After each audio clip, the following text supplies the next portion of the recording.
मेरे परमप्रिय दर्शकों, राहुल गांधी के विचार जो कि अक्सर सेल्फ गोल के तरह होते हैं और उनसे ये प्रकट होता है कि उन्हें राजनीति के बारे में और हमारे स्वतंत्रता आंदोलन के दौरान हमारे वीर सावरकर के बारे में ज्ञान की बहुत कमी थी उनमें। वो अक्सर ऐसी बातें कह जाते हैं जिनसे प्रकट होता है कि शायद उन्हें राजनीति का ज्ञान अभी तक नहीं हो पाया है।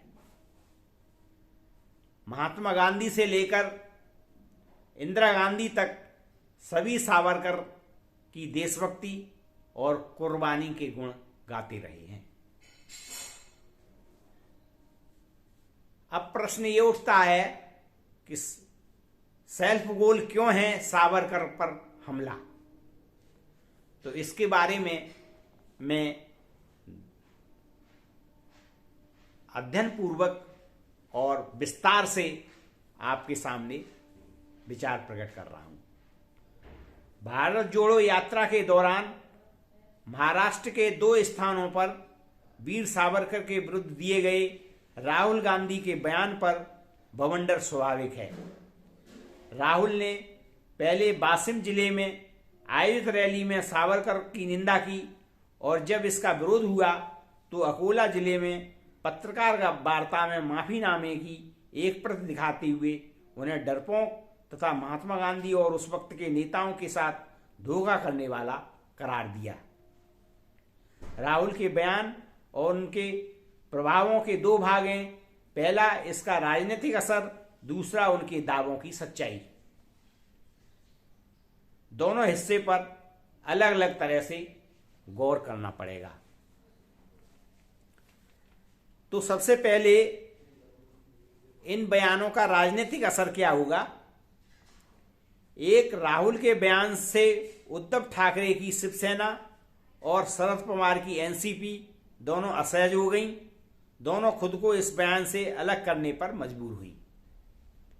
नंबर 2, शिवसेना के संजय राउत ने यहां तक कह दिया कि इसका असर महाविकास अघाड़ी पर पड़ सकता है।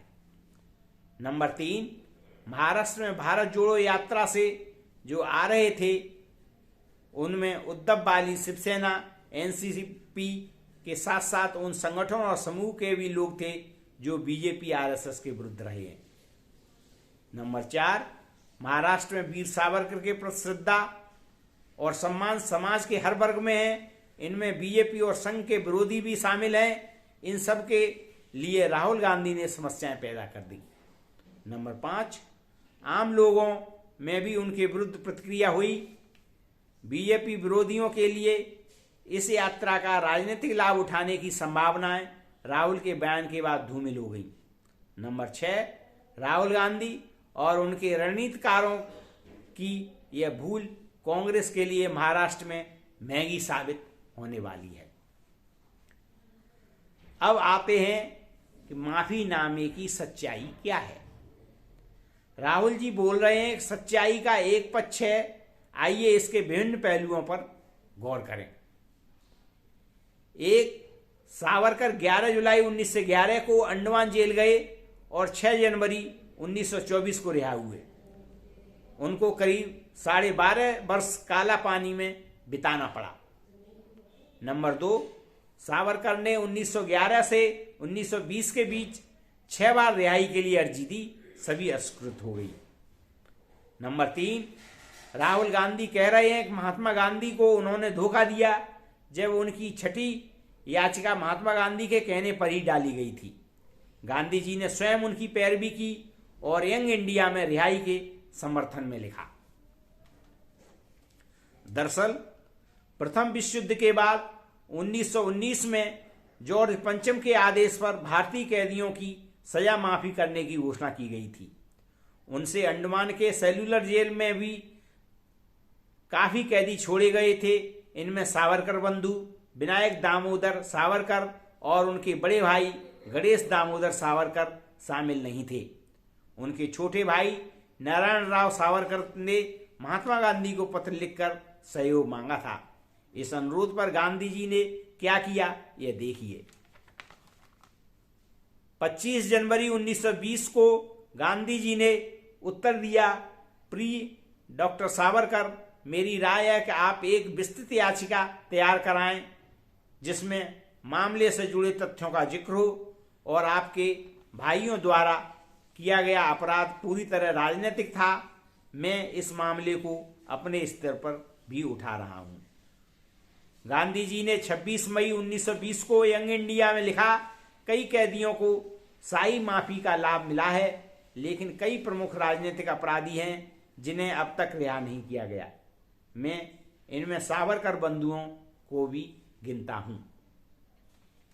एक पत्र गांधी जी ने लिखा, राजनीतिक बंदियों के संबंध में जो हत्या के अपराध में जेल में हैं, उनके लिए कुछ भी करना मैं उचित नहीं समझूंगा। हाँ, मैं भाई विनायक सावरकर के लिए जो बन पड़ेगा वह करूंगा। गांधी जी ने सावरकर बंधुओं की रिहाई की मुहिम में वे सारे तर्क दिए जो एक देशभक्त के पक्ष में दिए जा सकते हैं। सावरकर की प्रशंसाओं में गांधी जी ने लिखा, अगर देश समय पर नहीं जागता तो भारत के लिए अपने 2 वफादार बेटों को खोने का खतरा है। दोनों भाइयों में से विनायक दामोदर सावरकर को मैं अच्छी तरह से जानता हूं। मेरी उनसे लंदन में मुलाकात हुई थी। वह बहादुर हैं, चतुर हैं और देशभक्त हैं। उन्होंने सरकार की वर्तमान व्यवस्था में छिपी हुई बुराइयों को मुझसे काफी पहले देख लिया था।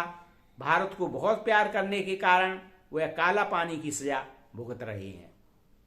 ठीक है कि सावरकर महात्मा गांधी के अनेक विचारों से असहमत थे और कांग्रेस के आलोचक थे, किंतु उन्हें माफी मांगने वाला कायर, अंग्रेजों का पिट्ठू और स्वतंत्रता आंदोलन का विरोधी कहना एक महान देशभक्त, क्रांतिकारी और समाज सुधारक के प्रति कृतज्ञता होगी।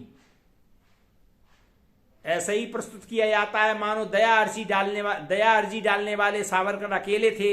ऐसे स्वतंत्रता सेनानियों की लंबी सूची है जो नियम के अनुसार माफीनामा या आवेदन भरकर बाहर आए।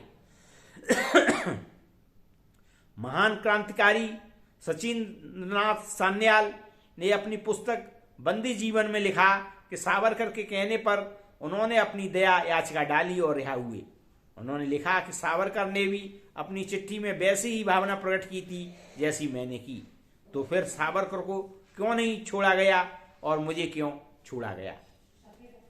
राहुल गांधी कहते हैं कि एक ओर आरएसएस और सावरकर की विचारधारा है तो दूसरी ओर कांग्रेस की। सच यह है कि वीर सावरकर संघ के प्रशंसक नहीं रहे। बावजूद इसके संघ और बीजेपी उनके बलिदान, त्याग, देशभक्ति और हिंदू समाज की एकजुटता के लिए किए गए उनके कामों के लिए उनका सम्मान करती हैं। सावरकर जैसे महान व्यक्तित्व के मार्गदर्शन के विरुद्ध पूरे भारत में प्रतिक्रिया है। इसी कारण लोग कांग्रेस और नेहरू जी से जुड़े इन अध्यायों को सामने ला रहे हैं, जिनका जवाब देना राहुल और उनके सलाहकारों के लिए कठिन है। कुल मिलाकर राहुल गांधी ने अपने बयान से कांग्रेस के लिए ही समस्याएं पैदा की हैं। अतः राहुल गांधी की इन मूर्खताओं पर अपने विचार प्रकट करें और सब्सक्राइब करें। धन्यवाद।